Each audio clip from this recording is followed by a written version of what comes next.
a Dios. Y cuando pensamos en una iglesia que agrada a Dios, yo estaba pensando, bueno, ¿qué es agradar a alguien? Y cada uno de ustedes tendrá un concepto de cómo quiere agradar a alguien. Los esposos tratan de agradar a las esposas de alguna manera, las esposas a los esposos, los hijos a los padres, y así de diferentes maneras. En estos días mi hija me llama y me dice, papi, ¿qué tú quieres de regalo de padre? Y yo le digo, no te preocupes por eso, ¿no? Hay muchos gastos en la casa y no quiero el regalo. Y después dije, pero hay algo que a mí me gustaría. Y la llamo y le digo, mira, hija, yo quiero que tú me regales el mismo piso que tú tienes en tu casa para jugar con la niña. Es un piso para que los niños no se den. Y ella me dijo, ¿en serio, papi? ¿Eso es lo que tú quieres? Y yo, bueno, ese es mi deleite, jugar con mi nieta. Así que regálame eso. Y ella se explotó de la risa. Y así es, nosotros tratamos de agradar a alguien. El apóstol Pablo, escribiendo en Primera de Tesalonicenses, en el capítulo 3, y tratando de decir lo que era su equipo de trabajo, lo que les rodeaban alrededor, hablándole a la iglesia, él estaba tratando de hacer un esfuerzo de que la iglesia de Tesalónica fuera firme en la fe en la cual ellos habían creído.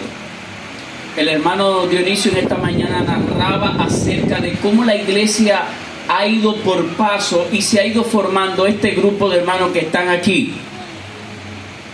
Y si le hablan a esta iglesia de que de momento esta iglesia tiene que irse por algún tipo de persecución, esta iglesia tiene que saber firmemente cuál es su fe en el Dios que han creído. Y Dionisio dice, este lugar nos lo están vendiendo y nosotros estamos ahorrando, y este lugar va a ser de nosotros, porque esa es la fe de la iglesia. Amén.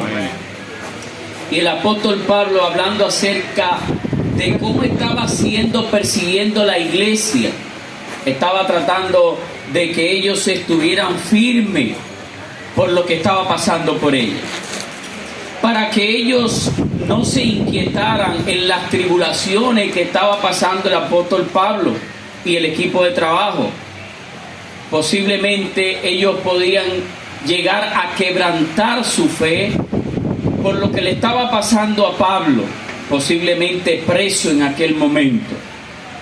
Y Pablo envía a Timoteo para dar palabras de aliento a aquella iglesia. Y en las oraciones de Pablo y de aquel equipo de trabajo, él oraba por ellos para volver a verlos y completar la fe, por si acaso le faltaba a algunos. Ahora, cuando nosotros vamos a Primera de Tesalonicenses, en el capítulo 4 y el versículo 1, nosotros leemos lo siguiente: además os rogamos, hermanos, y exhortamos en el Señor Jesús, que de la manera que fuisteis enseñados de nosotros, de cómo debéis de conduciros, ¿y qué? Y agradar a Dios, así abundéis más y más. El apóstol Pablo está hablando a la iglesia de que ellos tienen que agradar a Dios y abundar más y más. El ruego del apóstol Pablo y del equipo era llevar una exhortación en el nombre del Señor Jesucristo, no en el nombre de ellos. Pero ellos eran el ejemplo de que habían sido firmes en la fe que ellos habían creído. Y ellos querían que esta iglesia abundara más y más en agradar a Dios. Y saben, esto significa que la madurez de una iglesia, de un creyente en su vida, debe de ser paulatinamente. Abundar. La iglesia nunca deja de crecer, siempre está abundando. Y sabe, en la época del Imperio Romano, en la cual Pablo escribe a la iglesia, había un grave problema que era la pureza sexual, y eran casi virtudes desconocidas. Y parecería que estuviéramos hablando de la sociedad de entonces, donde nosotros vemos de todo en nuestra sociedad con lo que tiene que ver con las relaciones sexuales. Sin embargo, nosotros, la Iglesia de Cristo, debemos de tomar lo que es el estándar de Dios para tener una buena moralidad sexual y no de la sociedad de este entonces. Ellos dejaron bastante claro cuál era la voluntad de Dios para la Iglesia de Cristo. La idea de santificación es ser apartados. Y Dios quiere que nosotros seamos apartados de una sociedad que no cree en Dios, primeramente, y que no cree en lo que es la moralidad sexual, sino que son inmorales en esta sociedad. Y saben, si nuestra conducta sexual no es diferente a los del mundo de hoy, diferente a lo que conocemos a Dios, entonces la iglesia no está viviendo una vida que agrada a Dios. La iglesia tiene que ser diferente a lo que se proclama en la sociedad de hoy en día. La santificación, amados hermanos, no la debemos de ver como un punto negativo, como si se tratara de una carga en lo que nosotros tenemos que hacer. Cuando nosotros somos salvos por la obra de Cristo, por lo que Él hizo en la cruz del Calvario por cada uno de nosotros, no es para que nosotros decidamos libremente si serviremos a Dios o no. Nosotros hemos sido comprados por un precio. Y Pablo les dice a los hermanos de Corintio: glorificad pues a Dios en vuestro cuerpo y en vuestro espíritu, los cuales son de Dios. Lo que quiere decir que todo lo que se mueve en nosotros tiene que glorificar obligatoriamente a Dios. Nosotros nos hemos vuelto sus esclavos, ya que nosotros fuimos comprados por Cristo. Y para una iglesia agradar a Dios existen algunos elementos que la iglesia debe de tener. Y el primer elemento que nosotros tenemos que tener como iglesia para agradar a Dios es vivir en santidad. Ese es el primer elemento, vivir en santidad. Porque esta es la voluntad de Dios, dice 1 Tesalonicenses 4:3, vuestra santificación. Pablo dio estas instrucciones a una cultura romana de la época de él que estaba marcada por la inmoralidad sexual. Y él estaba llamando a que la iglesia, dentro de esa sociedad, tenía que estar apartada de ella. Se trata de nosotros estar consagrados a Dios. Y puesto que es pecado andar inmoralmente, sexualmente, en este mundo, no podemos dejar de separarnos de lo que es consagrarse a Dios. Cuando nosotros hablamos de santificación, estamos hablando de la voluntad de Dios. Estamos hablando de lo que Él quiere como iglesia de nosotros. Si nosotros nos inclinamos ante la voluntad de Dios, reconociendo que su voluntad es la autoridad suprema sobre nosotros nos vamos a abstener de todo tipo de relación inmoral dentro de esta sociedad. Y es que nosotros vemos el ataque a través de los medios publicitarios y de la exposición de mujeres y hombres que conllevan a lo que es el atractivo para muchos de nosotros. Mujeres que visten casi desnudas para atraer la atención de los hombres. Mujeres que coquetean al hombre hombres que tratan de atrapar a la mujer a través de lo que ellos les dicen con sus palabras, tratando de engañarlas para conquistarla.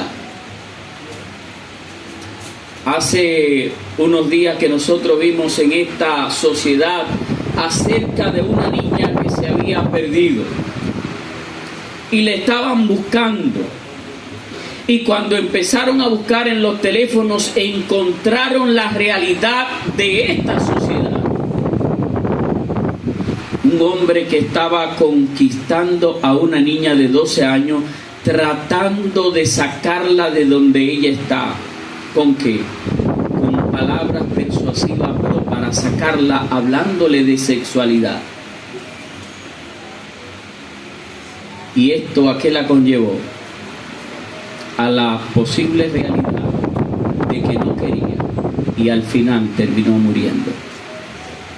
Y todos sabemos la historia. La niña la encontraron en el día de antes de ayer muerta. Todos lo sabemos. Y es que es esta nuestra sociedad.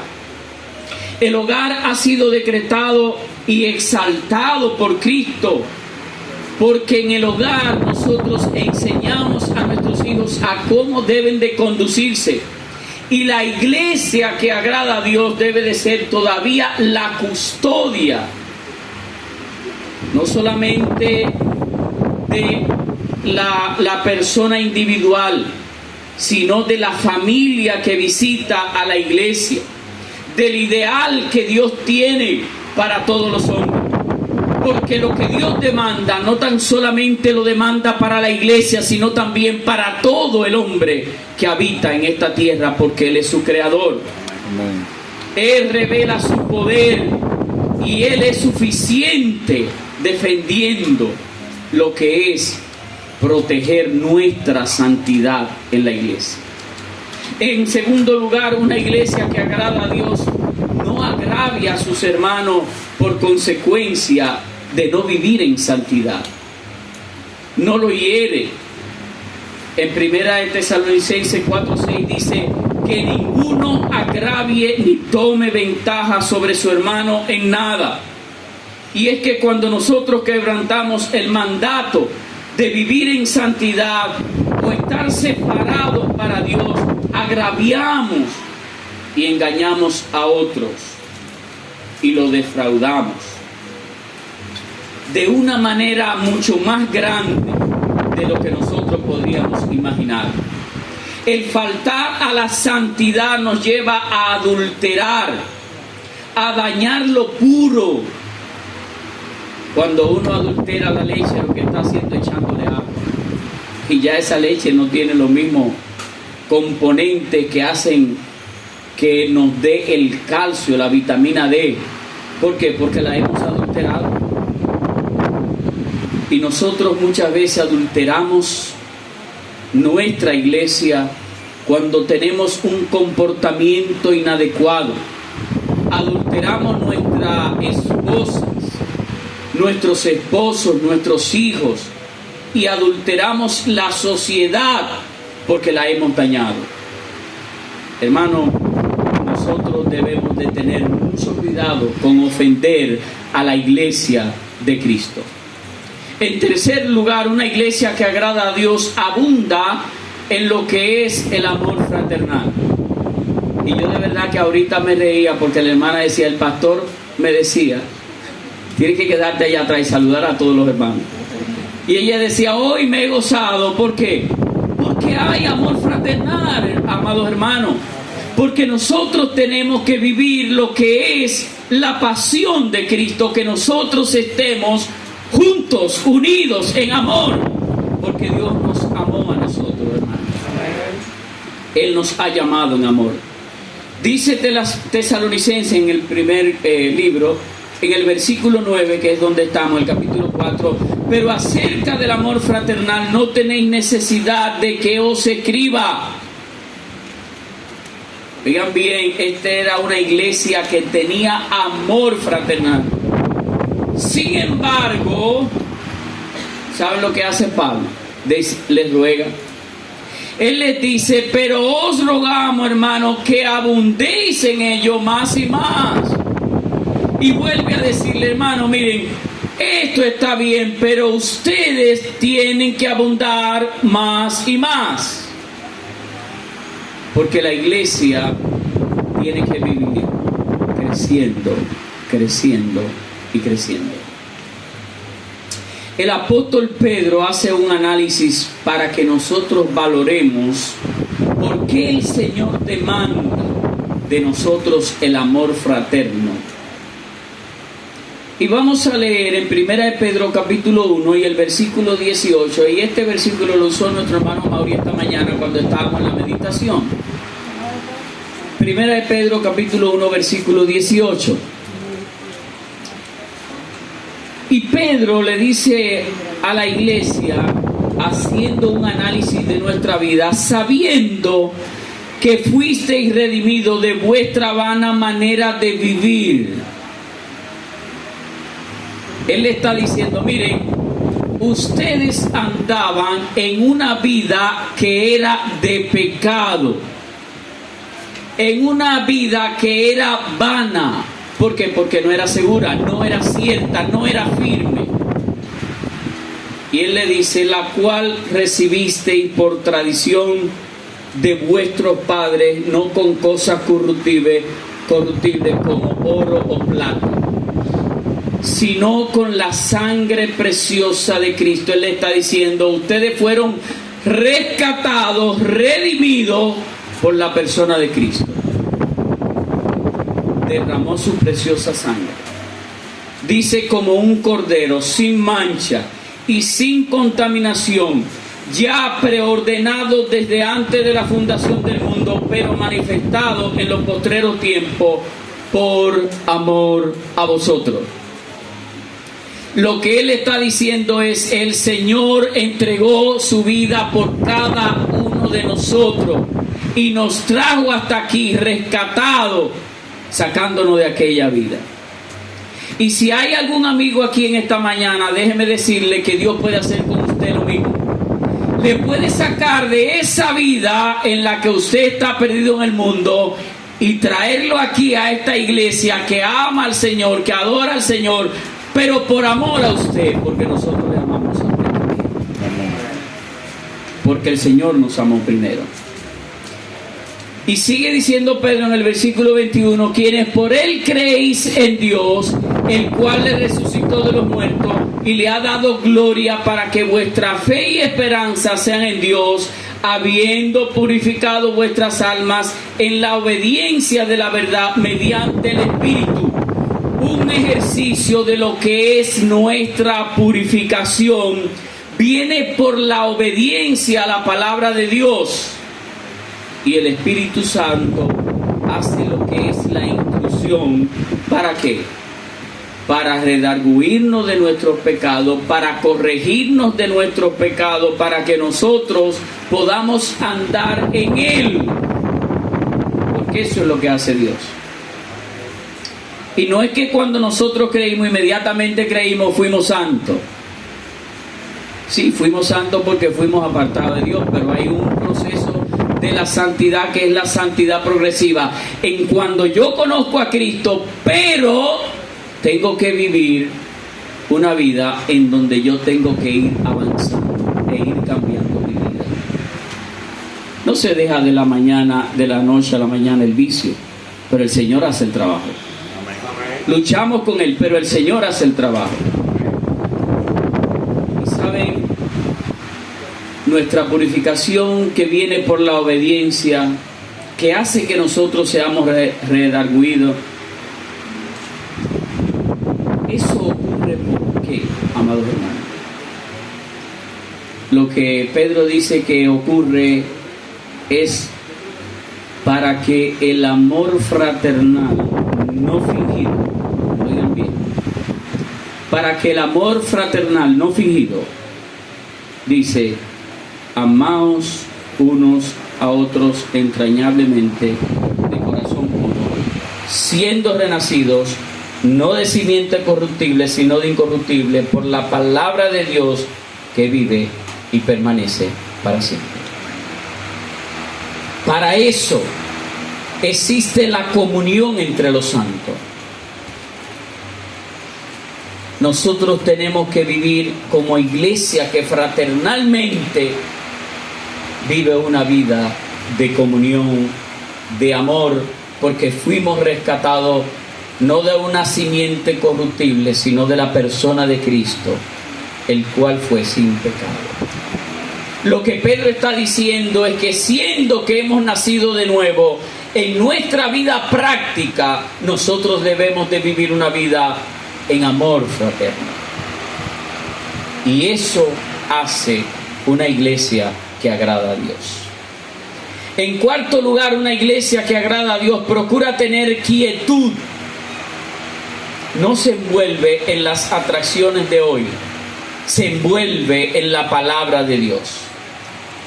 Dice el versículo 11 de Tesalonicense que procuréis tener quietud.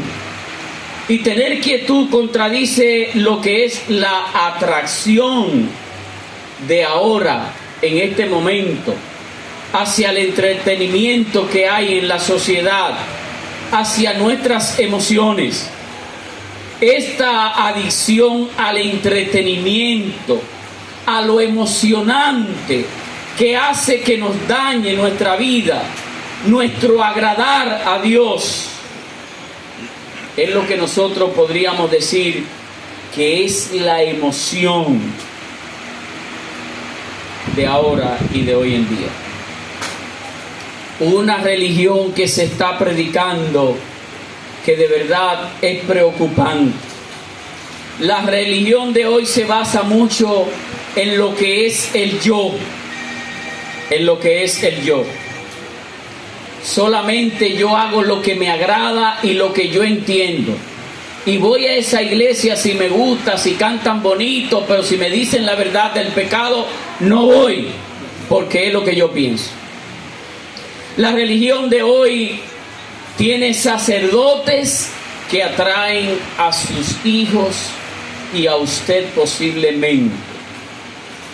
Y cuando hablo sacerdote, hablo no en términos del traje y la sotana, estoy hablando de hombres que contribuyen a lo que es la vida espiritual de nuestra familia. Nos atraen las celebridades porque vemos qué es lo que dice este o aquella. Y nos mantienen tan entretenidos en cómo visten, en si se casó con este o se casó con el otro. Y eso es lo que está trayendo a esta sociedad de hoy en día. La religión de hoy tiene un profeta, noticias todo el tiempo, nos tienen atrapados. En los celulares ahora usted tiene un mensaje cada 2 minutos, de Twitter, de Messenger, por donde quiera sale una noticia y usted está entretenido que no haya que hacer con el tiempo, desperdiciando. Hasta noticias falsas que nos entretienen. La religión de hoy tiene escrituras, tiene sus propias escrituras, tienen tabletas, hermano, con todo lo que nos puede entretener. Cuando yo compré esta tableta, dije, esta tableta solamente va a ser usada para los mensajes. Y no le descargué una sola aplicación que me entretuviera. Una sola aplicación. Porque usted puede estar dando un mensaje y de momento le sale un mensaje que usted no lo está esperando. Y cuídese, que cuidado con el mensaje que le sale. Ustedes saben que le sale el mensaje que usted no está esperando. Cuídense. Saben, es difícil vivir en esta sociedad. Es muy difícil hoy en día. La religión de hoy tiene lugares de adoración a donde yo me puedo ir a entretener y se me olvida que la iglesia es el lugar a donde yo tengo que estar para adorar a mi Dios. Que los viernes en algunas iglesias, los miércoles en otras, los jueves o el día que fuere, es para ir a orar, es para oír la palabra de Dios. Sin embargo, cualquier cosa nos hace que faltemos a ello. Nosotros necesitamos vivir una vida con tranquilidad, que nosotros podamos realmente dedicar el tiempo a adorar a nuestro Dios.